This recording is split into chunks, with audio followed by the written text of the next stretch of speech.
In this episode, we review Fear Strikes Out, which was released in 1957. This was directed by Robert Mulligan and it starred Anthony Perkins, Karl Malden, and Norma Moore.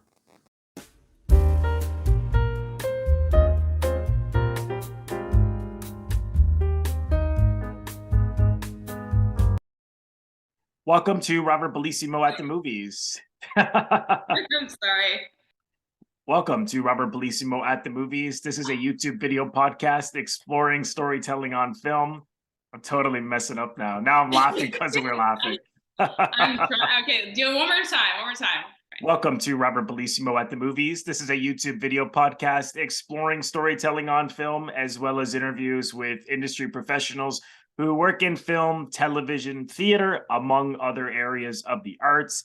I want to welcome back to the show my frequent collaborator on all things Anthony Perkins, Janae Rachel Ballot, who is a writer and director. Credits include the web series Managed, as well as a short film called Contract Player, and a feature film in development on the life of the star of the film today that we're discussing, Anthony Perkins, called Don't Fence Me In. Welcome back, Janae. Thanks for joining me again. Thank you for having me. Yeah, I love it here. I do too. Hopefully all my guests and audience do, but it's not always the case. Oh gosh, if we cared about what everybody thought. Exactly. I wouldn't be here. Yeah. This certainly could work. But man, just the fact that I have my haircut after this drove me up the wall because I care so much about what people think. Right. So this movie, talk us through it. Fear Strikes Out. As I normally ask, do you remember when you first saw it? Was this also one when you were quite young in your Perkins journey? So, okay, everyone gather around the campfire. Because there's a story in my life that just keeps reappearing, and that's Anthony Perkins. But yeah, I mean, he's quite funny in that he doesn't go away. When I was 14, I was researching a lot, even at like 14, 15, 16, 17, 18. And then I stopped for a little bit. I took a hiatus. I went to a resort. I had to get a break. It's a lot of research for just one project. No, what happened was I watched this movie when I was young, and I wanted to consume everything Anthony Perkins, and that was a part of his filmography, of course. And when I watched this movie, I watched it with my sister, and we both were gutted, like absolutely gutted, over the fact that this film is highly relatable. And not just relatable, but it's like you said that yourself. And I was like, whoa, that's a key word right there. It is. Yeah. It's not just relatable, but it's for its time, it spoke about mental illness. Right. And that's so great. And you have Anthony Perkins doing so. I live with anxiety day in and day out, but he really does portray, and he did too, but he really does portrayed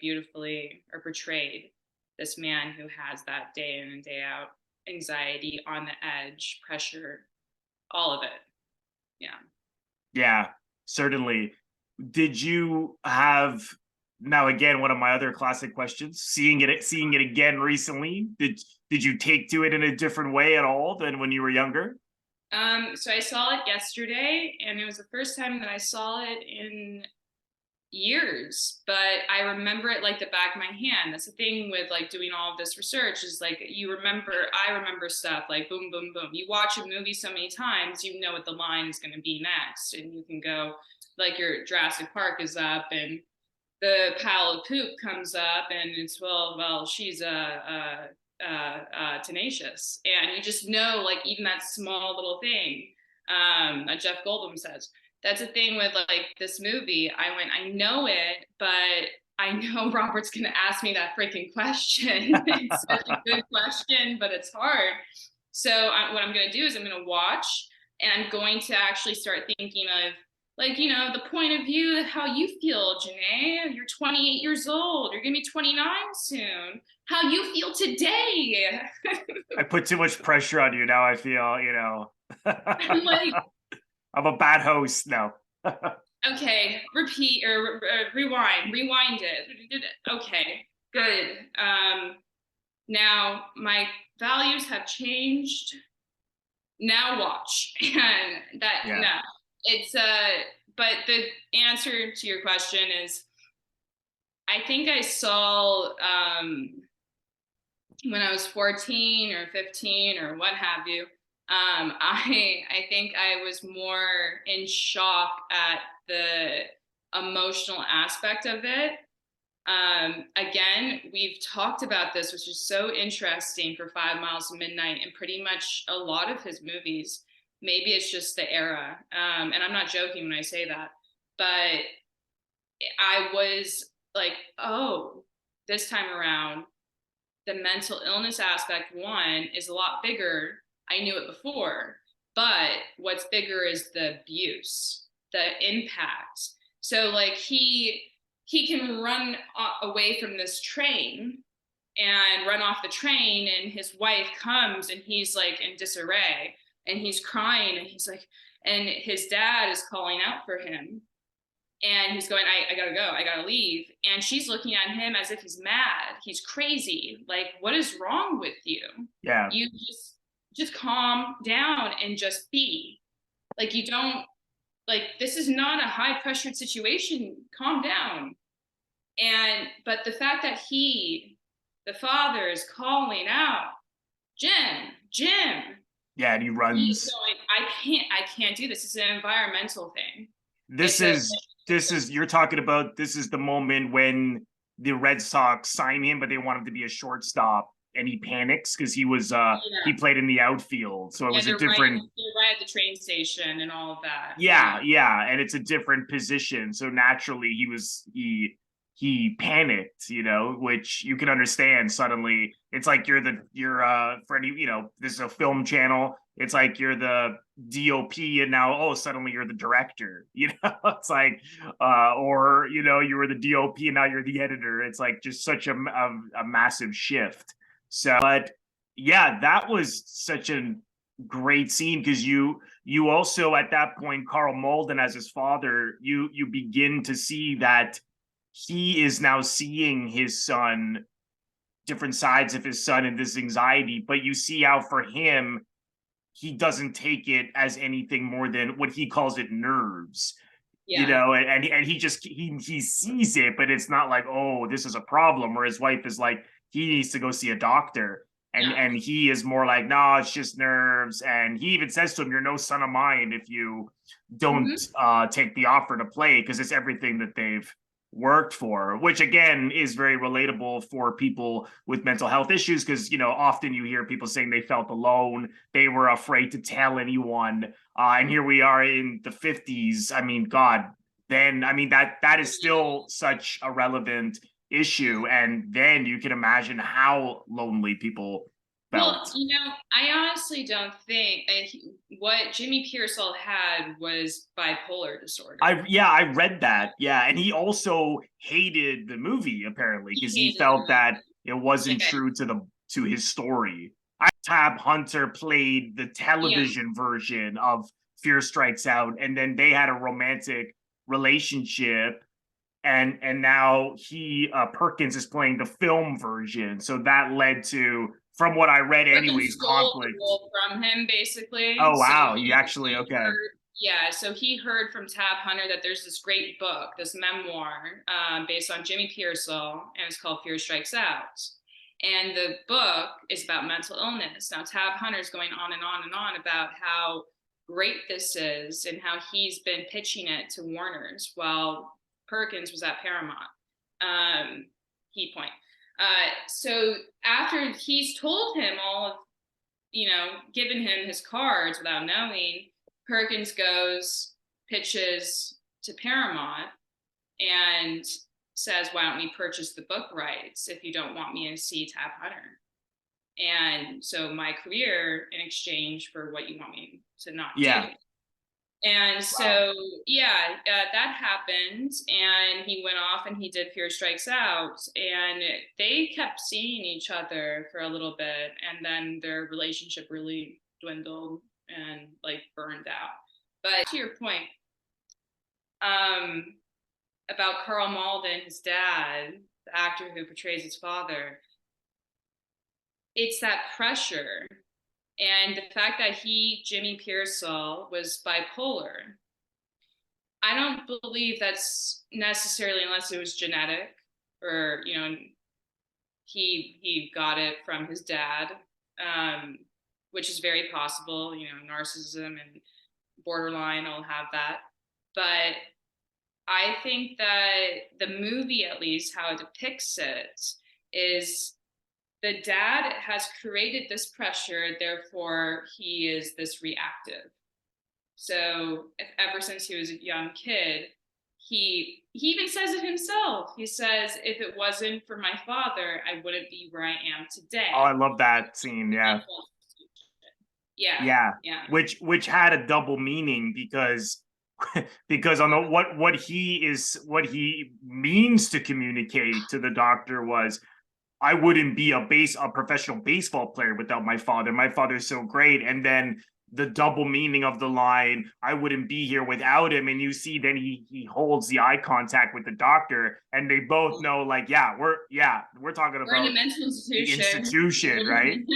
So what that was what was so appealing for me about the film, because yes, it explores mental health, but truly it is this fractured relationship between the father and the son, and how they both really love each other. And the father, I mean, even Karl Malden, you may watch this film and immediately find him unlikable, but it's so empathetic, because you know that he has the best intentions throughout the entire film. It's just that he is not equipped to No, to um to talk to his son, or to raise him in a way other than to treat him like a soldier, you know. And he is also not aware. And I think the audience, very quickly, we see things that the characters really don't see until the end. But he was a baseball player himself. You get the impression that he's somewhat temperamental, because he had quit this job, a job of his, that day, and he comes home.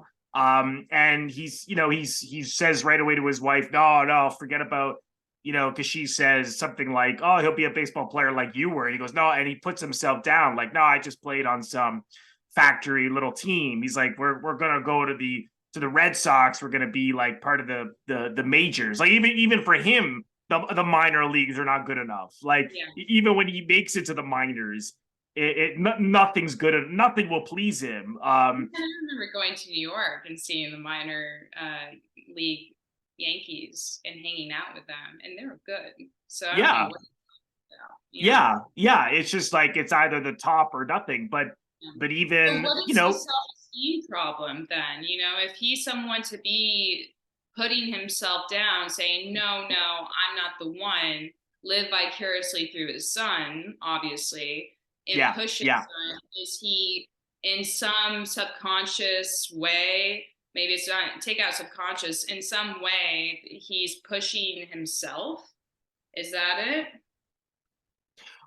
Yeah, I mean, I think so. I mean, I think he's trying to live his dream through his son, and so he's also the discipline that he wants to give his son, he's also giving to himself as a father, to, like, I have to keep him in line. I have to make sure that he doesn't get hurt. I mean, you see later on, the one time this poor guy went out for some fun, he falls skating and has I don't know exactly what, he was like twisted his ankle or something. Yeah. And it was kind of funny because Karl Malden is the one who faints. Like, he's more upset than Perkins is. What would you do if your mom or dad reacted that way? Oh, If I you, have no idea. I I know, I I I have no idea, but he knows how to control his son, and it's very yeah. common for And children he's to under want his to. thumb. He's completely under his thumb and Yeah, submissive, and yeah, and there's it's I'll be common. It's yeah, common go. for children to want to please their parents, right? And just this is just to the extreme That's of that's how people pleasers are made in life. exactly. Yeah, yeah. Grow Then it up goes. and Yeah, go, okay, so I want to please you, Robert. I'm going to say yes at this time, although I know I'm probably going to be stressed to make it. exactly. Yeah, And that stems from the fact that my dad said something to me when I was a kid, or my mom, and yeah. whatever. But I mean, I think the answer to all of that, I wish Pearsall would just not care less, care Yeah. less. Yeah. Yeah, I mean, But he did it have really. bipolar. He was wired a certain way, chemically. Yeah, I mean, it would be. I have to read the book because I imagine. I mean, obviously, I mean this is. I don't know much about bipolar disorder, this is basically giving you a psychological and simple look at why he's It's like very this. simple. Yeah, I it's pretty I only simple. know a simple look. It's more of that like manic and low. I imagine the book's probably more complex Maybe and I mean, I have not read the book, yeah, but I'm interested because I'm thinking, okay, well then I have to go see the book. So I can't really speak for the differences, but at the end of the day, here we are looking at the movie. So all we can do is yeah. review the film. But even though it is simple in terms of the characters' motivations and how they grow, and conventional. With that being said, I'm in this film group on Facebook, and we all always argue about movies constantly. And there are the people on the who are on the side of like they hate simplicity, because they want things to resemble life more and more and more. And obviously, life is not simple, right? So they hate simple stories, but and then there are people who sort of defend that. It's a simple And story though. Okay, art is subjective, so anything like a comment like that, to me, it's a subjective definition. Two interesting words to put together. But it's like that is your subjective that's definition. true. Yeah. This Yeah. is such a subjective thing overall. So what's a simple story? I mean, is Birdman a simple story? I don't think so. No, that's not. But I can sum it up pretty quickly. A man goes through an existential crisis. That's a simple story, right? If it can be Yeah, but summed I guess people sometimes will look at something complex and try to distill it down to something simple. okay. But then again, there are stories that like what my favorite filmmaker would call a canned truth. Cassavetes, he would say, well, all films are often canned or condensed, right? So Got it. so it's a shortcut. So a But simple story like that, like more like popcorn. yeah, I mean, but you can even do that. I mean, this is obviously a psychological, emotional drama that explores mental health and this fractured relationship between father and son. Now, but my point is, even though they told it in a simple and conventional way, I don't have a problem with it. Like whereas I think some people who like more complicated storytelling that where it's more ambiguous and more open-ended, let's say, um what can sometimes criticize a movie like this for being simpler than perhaps it is. But for me, it can bother me depending on, like, there are some things here that I'll get to that I felt that they sort of rushed, but I'll get to that in a second. But for me, Yeah, obviously I prefer things for me to have endless discoveries with each viewing, like I think all great art, is. Or but at the end of the day, it is a powerful story that is highly relatable and, yes, easy to understand,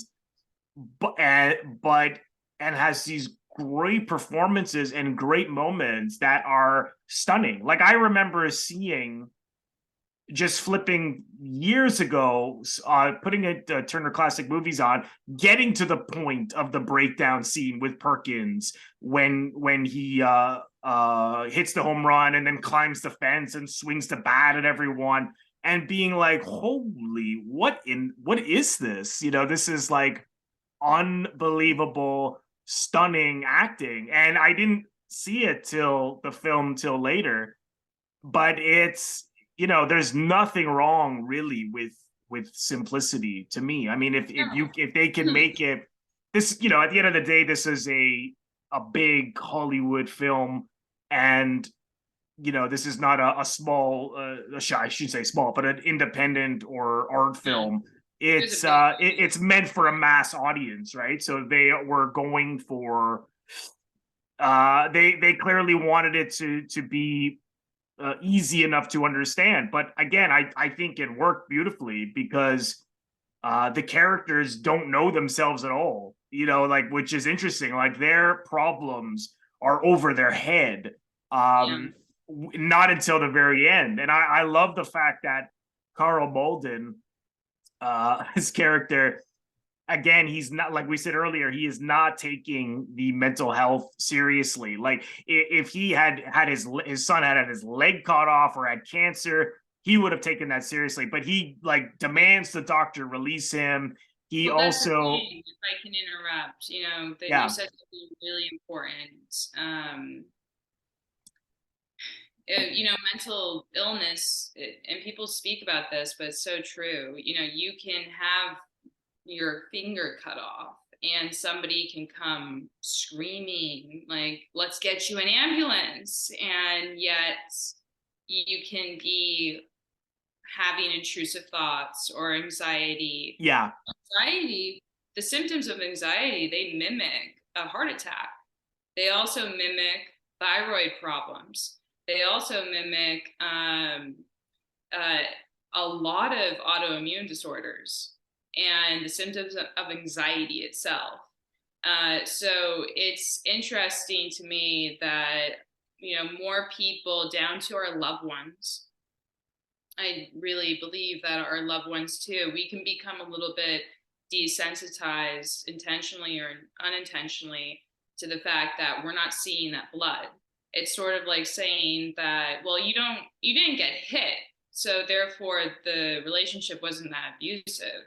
Well, there's a lot of psychological stuff exactly, yeah, going on, yeah, and that invisibility, how it plays and how it's not in front of the other person who, well, let's face it, if you're struggling, you need another person to come and help you. You need to help yourself, and then you need another person to help you. But if that invisibility is there and that lack of empathy and understanding is there as well, then you might as well just cut off your finger, and then it'll be yeah, self-harm. So it's like it wouldn't, yeah. It's it'll be like you can't like win. yourself in a corner. But Yeah. yeah, But yeah, that was what was so interesting to me about the father, was that he believed that he didn't see the severity of this, and to the point where he's demanding the doctor release him, where he sneaks into his room to try to talk to him. And at that point, that's probably one. I mean, I laugh now because I mean, I find ignorance to be humorous no, it sometimes. is. It so But is. and he's so innocent, and he's making it worse. Like, when Yeah, he's going, we're gonna get you out of here, we're gonna win, and it's just the same old thing. And you see Perkins, like, breaking down, and it's such a moving scene. And it's the first time he says to his father, I can't. He says something along those lines of, I can't. got nothing and left to and give. That's what he does. Yeah. right, and he's never said no to this man. and in that moment you see the rage come, and but then at the same time he's telling him the truth about the pressure his father's put him under, but then he's hugging him at the same time. Whether that just happened or not doesn't matter. I don't care if the director told them to do that. That blocking in that is like incredible, because it's like there's so much at play, because it's like, I love you and I hate you. He's like crying, he's like yelling at him, but then hugging him at the same time. And then right after that, he tells the doctor I wanted to kill him. Right. So he has these feelings of hatred for his father because of this pressure all these years. And then on the other hand, this love for being the guy that ultimately, without his father, I mean, maybe he would have become a baseball player, but who knows? I mean, his father really helped him and practiced with him and took such an interest in him, to the point where he helped him tremendously. But obviously, it's the way he did it. Like, even later when he's in the minors. What were we gonna say? Go ahead. The interest, though, is the interest a healthy interest, though, when it's only focused on one thing? Well, yes and no. I think, because being interested in your children is a good thing. But yeah, on the other hand, the problem is he's only interested in baseball for him, to the point where he's making his son feel that is his only self-worth. Yeah. And it's interesting when the doctor says, how often did you lose? And he goes, oh, I never lost baseball. He's like, you never lost? And he's like, well, yeah, sometimes you lose. Yeah. And he's like, well, what does your father say then? And that's when the wheels begin to turn. And you see, even when he visits him in the minor league, he's like, hey, Dad, I forget. He says something like third or fourth, maybe fifth in batting or something. And he's like, well, it's not first. That's the first thing he says. Like, it's a put down. Or even when he's even a little younger and they win that game, and everyone's celebrating but the father, because he's like, well, this is not that big of a deal. It's like he just can't celebrate the moment, right? So you could even say maybe there's some jealousy there. That which can happen. Parents can become jealous of their kids. So yeah, I would only assume you got blood, and you got your blood with somebody, and also you have both the same desire for something. Yeah. And that's baseball, and it's competitive already. I going away from the movie now and just into their own dynamic, I'm sure that there was tons of friction when it comes to like resentment of just that. Like, how many opportunities I had, and you're not taking it, and it's just like, yeah, well, should have taken them. That's, I don't know, yeah, those conversations. yeah. And again, we only know so much about Karl Malden's past, but we know enough to know in those brief moments that this was clearly his dream, that didn't come true. But it's incredibly moving. And that moment when, after his son really is honest with him in the hospital, and then he goes home and you see him weep, and he's under his breath is called he's saying Jim under his breath, meaning he'd be like, what have I done? And what I love about the last scene between them, when he's gotten a lot better, and he's almost testing his father when they finally talk again. And he's like, maybe I won't make it. I'm gonna go try again for the team, but maybe I won't. And you see, like, Karl Malden doesn't know what to say. He's sort of like, so the audience can take, like, is he just shutting his mouth because he knows he's going to be harmful? Does he want to keep on? Like, come on, Jim, we could do this. But he knows I think ultimately he knows enough at this point that anything he says is going to be bad, because he's not equipped to be like, whatever, it's all good.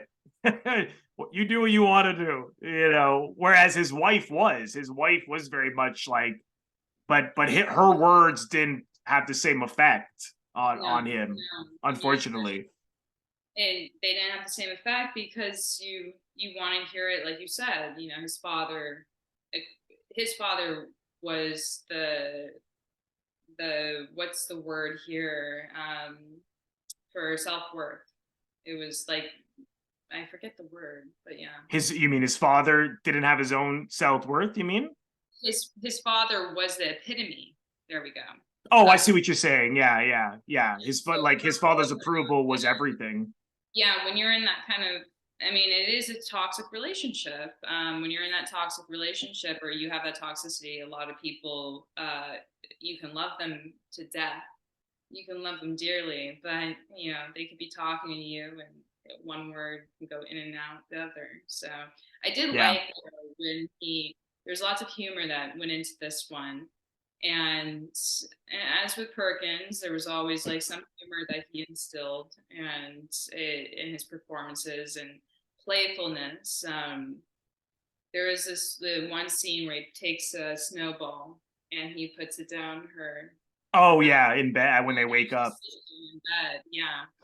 I liked that because at first glance, it looks like, okay, they're in bed, and he's like, "Do you want to have or you got to get up? You know, it's time for breakfast." And she goes, "Why does it have to be so early? Why, Jimmy? Why?" Yeah. He's like, because it And it's does. like 7 a.m., 7 Yeah. a.m., and you have to be, and just because it does, it has to, it does. Yeah. What we don't know is that, oh wow, this one little bedroom, after he takes the snowball and he's like, "Do you want a tray? You want me to bring you breakfast in bed?" And he puts it down her shirt, and you know they have a lovely moment. Yeah. Um, it's actually not their house; it's the father's Yeah. house. That So they live with them. breakfast at 7 a.m. is the father's rule, Yeah. Yeah. And you and don't that's not question the it. humor of it. I mean, the humor is mainly, there's so many moments like that of like emotionally charged. There is humor in this, but going, yeah, emotionally charged stuff of him breaking, and he did actually break his hand when he was Oh smashing. yeah, the door. Yeah, Yeah. he really Which did. again, anxiety can do that when your anxiety is so sharp. You Mhm. do like because people react with anxiety in all kinds of ways. You could be so I anxious, I could tell but you get myself. mad or sad. It like anxiety, and I know people who have anxiety that it manifests into physical. So Yeah, it's not yeah, something that's always internal to where it's like, oh, you're anxious or you're feeling a little bit more adrenaline than usual or cortisol. You're whoo. No, it's not all internal. It becomes external and starts to become that adrenaline, actually, you know, yeah, yeah. You have to do something yeah, you have to do with it because something, it's so or big. it could turn, I mean, we're speaking about mental illness, so it can turn into something even more drastic as like a rash on your, Yeah, that's true. I mean, that's just for anybody who kind of balks at the idea of like, oh, mental illness. Are we still like talking about this stuff on like a podcast? Screw you, one. Yes, we Two, are. yeah. Two, it's like, it's stress. The bottom line, I can go around and I can talk to anybody and I can say, hey, if they're not, you know, if they're not with it, and I can say, at least we can all agree on stress is going to be a killer. And stress is really no difference. It's just the ignorance is the difference, than anxiety. So Yeah, yeah, you know, stress can create hives as well. But when you right. have anxiety, when you have bipolar, when you have things that need to be managed, or need to be managed chemically, or you know, herbally, if that's a word, if it needs to have coping mechanisms put into play, then yeah, you know, you take it seriously. But him hitting that, and Perkins being somebody who definitely had his illnesses, despite what he died of, he fought a lot with himself, and um, yeah, I mean, with anxiety, to the point where people would say, his coworkers, fellow actors, co-stars, would say that, well, the person that's up on the screen that just smashed their hand, that's you, Tony. That's you. There's no real, Tony Perkins, the actor who's giving me a performance. It's just Tony. And that's it.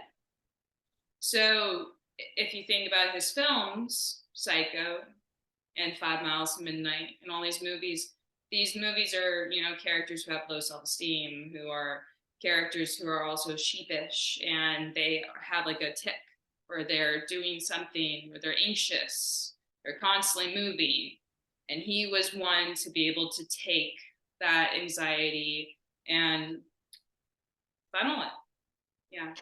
Well, I mean, I to me, it's one of the great performances, just portraying anxiety in general. Um, and really, I don't think anyone could break down better than him. I mean, it's like scary just to watch. And what this film really gets right, I feel, just from even my own experience with anxiety, is the moments when you're alone. Like you see him on the out in the baseball diamond, when he goes out there alone and he's trying to imagine if he can be a shortstop, and there's just these close-ups on his face where it's just those moments, those where he's just thinking and dreading and feeling and wondering, and can I, and it's, you can see it right on his face. Or even there's just these moments where they linger on him, like he goes into the shower early in the film after a game, and the camera just lingers, and just the way in which he moves, you just can see the anxiety in his body. Or when he goes for a drink in the water fountain, there's a shot and it just lingers, and everything, you could just, it's in his eyes, it's in his body, it's in his face. Clear the breakdown scene after he hits the home run is the obvious one, but I felt that this film really got to think 1957. It's quite remarkable that because I haven't seen a lot of films that get that part of anxiety really right. Just those moments where you're alone, or it's there when you're with people, but you can't share it. It's really remarkable. That's so true. That's so true. It's like, okay, let's focus only on that aspect, because that's like then we can get like the story going.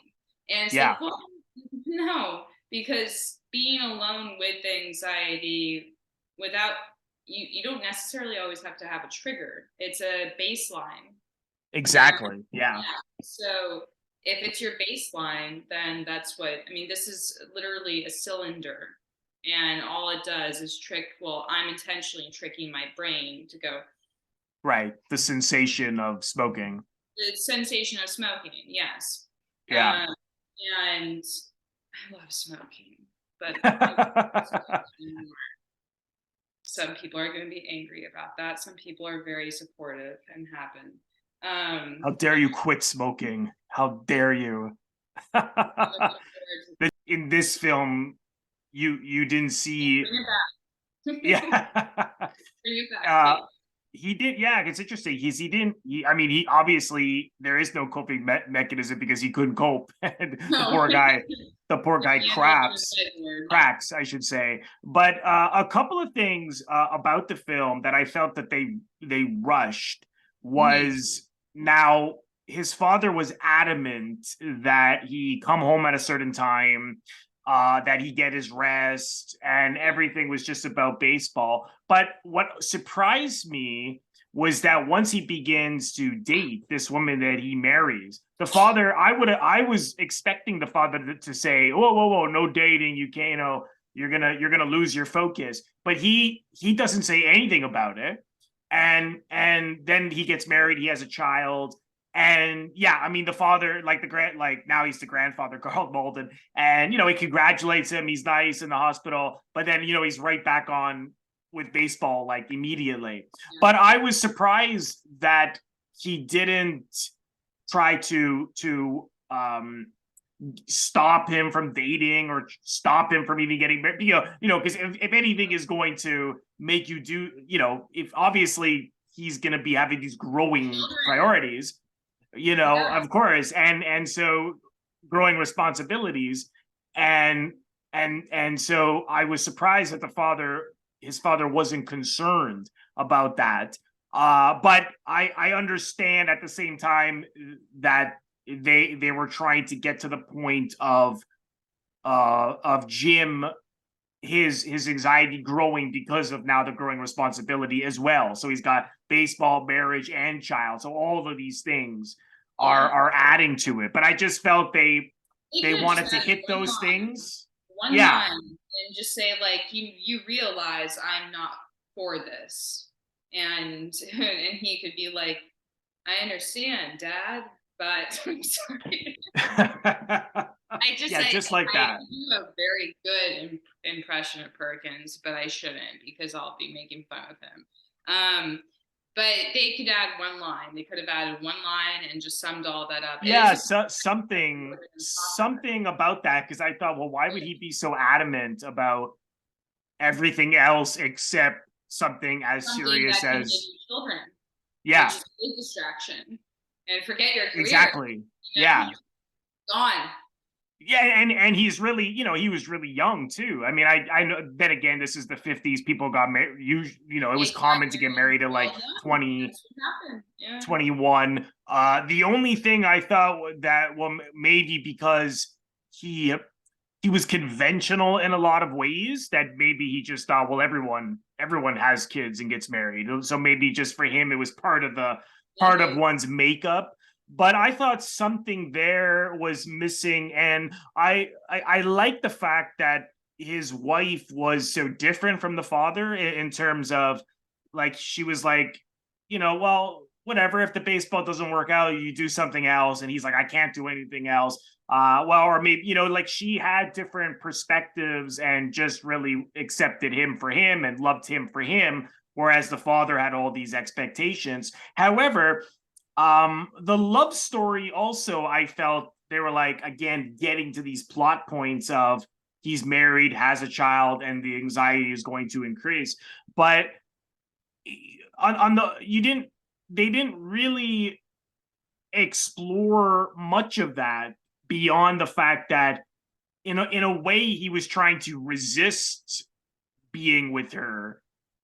You see, later on he's like, well, I can't, if we get married, we'll have to live with my parents. I'm not going to do that. And then he's like, oh God, I don't care what happens, I love you. So, like the expression falling in love, he can't help it. And even when you see them on the earlier, like, I like that scene. And when you see them in the dates earlier, I like the fact that he was awkward and like doing dishes right away. So I could see why, he's a handsome up and coming athlete, athletic, people, he's popular, people know him because of baseball. He's got a bright future.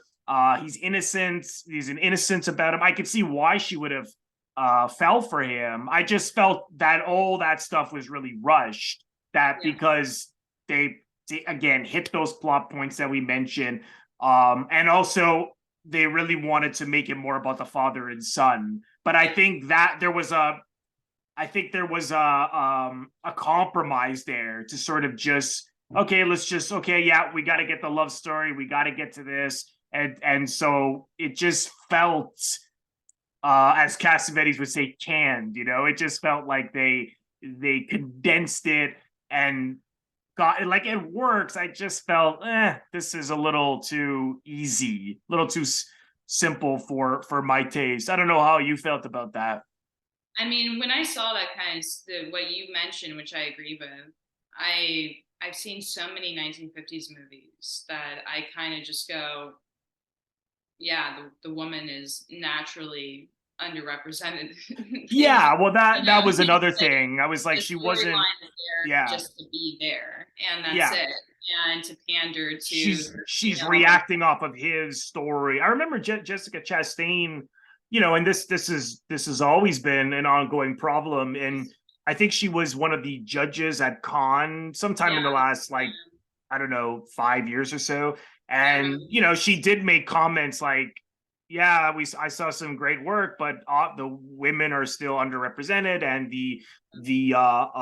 they often, she put it in an interesting way, which was in a true way, which was that they are reacting off the men's story. I mean, So yeah, it's yeah. not their story. And I'm not saying this is always the Jessica's case, right. you know. Yeah, And she's I thought that was a absolutely. really interesting perspective, because I thought I never really dawned on me. You know, again, we're not saying this is the case movie by movie by movie, but it's generally often the case. Yeah, no, it really is. I mean, Yeah. I just said whenever it comes up on Jessica is right because whenever it comes up on screen, I just go, okay, like we're here Yeah. again. All right. That sucks. Like, and you know how many times people I've been asked like about equality and about like women filmmakers and women writers and all of that. And how the system has changed, if it has changed within the industry, what is the positive change? You know, that's really the thing that just irks me the most. I don't know why. I should think about it. But it's when you're watching something and you're just like, wow, you're literally there just to be like a floating head, and that's it. You're treated as an A object. plot point or You a really love are. story. Yeah. Yeah. I mean, you're just basically you're diminished down to an object. Um Right. Right. and that's, you know, all fine and dandy, but it's not. But when it's like in service of another story, that's when it to me I go, it's forced, it's unnatural, it's pissing me off Yeah. because why can't we take two stories and combine them? That That's would what I thought for really this. that Yeah. same It could have story. used another like 20, half an hour or 20 minutes. Yeah, I mean, I it's think an it would hour, have been, I mean, especially. on the one hand, it was interesting in the sense that her words carried no weight on him. Yeah, and also her Because words she were did have out. perspectives that were different than Yeah, the she. father, but you know, again, it was like it was, I mean, it was She's but saying maybe if she had reacted to it or something, that no one was listening to her or something like that. But yeah, did she it's sort say of, like, I'm sorry, but does she say anything in the movie where she is like talking about how this is affecting her? no, not at all. Well, there Not you at all. go. Yeah. See, I know something like that would have been interesting. Yeah. I If you don't think. even have any lines like that where it's saying more of like an I statement of going, I feel affected by what is happening right now, Yeah. instead of you are going to be okay. Right. You are all right. You service of that storyline. Wow, I have a storyline. Let me live in it for a moment. Director, no. And it's, but yeah, I would have liked that, of course. I would have liked that in so many movies I've seen. I'm just seeing that more. Those give it like half a page, you know, a short scene of just Yeah. that person able to talk about how they feel, and Yeah. even then, I might go, that was a little bit cheap. You know how they made it so Right. short, Right. but But it at was least better than nothing. yeah, it was better than nothing. They did it. I'll give them that. They did it. Well, But they did the same even for the woman who played his mother. Perry yeah, Wilson played, very because distracting. you don't see much of her, and he talks to the doctor about his great relationship with her. But Yeah, the we didn't really doctor get we to got. explore that. Yeah, we got more of the doctor than we did of the mom. Yeah, yeah. Yeah. Yeah, that's, it's a shame, because I just thought, this isn't quite, these other characters aren't quite sitting well with me. Did you see the TV version? I'd be interested in seeing the TV one. Climax. I did not see Climax. I It's know called Climax. It's not called Five Strikes. Climax with Okay. it's Climax with an explanation point. Is there anything else you wanted to mention? I think No, we've no, talked it out. we covered a lot. It was great. It was Yeah. fun. Yeah. Yeah, no, I really enjoyed it. I'm glad we got to review this one, because again, it's a strong film. It's got its share of flaws. I like Robert Mulligan a lot. he's actually made some really good. Well, he directed To Kill a Mockingbird, and he did Love with the Proper Stranger, Baby the Rain Must Fall. Wow, he did some great classics back in the day. So yeah, you get, if anyone's interested in seeing more of the director as well, he did a lot of live TV, which makes sense that this being a live television teleplay as they called it, and then doing the feature film. But I really, really enjoyed it. I think Again, seeing it again. it has a special Fantastic. place in my heart, and you do as well. And yes, Perfect. Well, thanks again for coming on. thank you Much very much. appreciated. I'll leave your Website. Instagram and website in the description box below for anyone who wants to follow what Janae's up to in her career. So we'll have you back soon to do Another another one. Perkins. We'll Yeah, decide. We won't tell anyone yet. We'll decide and then we'll do it. I like that. Thank you so much, everyone, for watching. If this is your first time here on my YouTube channel, please consider subscribing by pressing the Robert Bellissimo at the Movies logo. You will see it floating above my head in the top left corner to your top left in just a second. Just click on that, and then click the bell in order to get a notification every time I release one of my new episodes or when I go live. Thank you so much, everyone. I will see you in the next episode.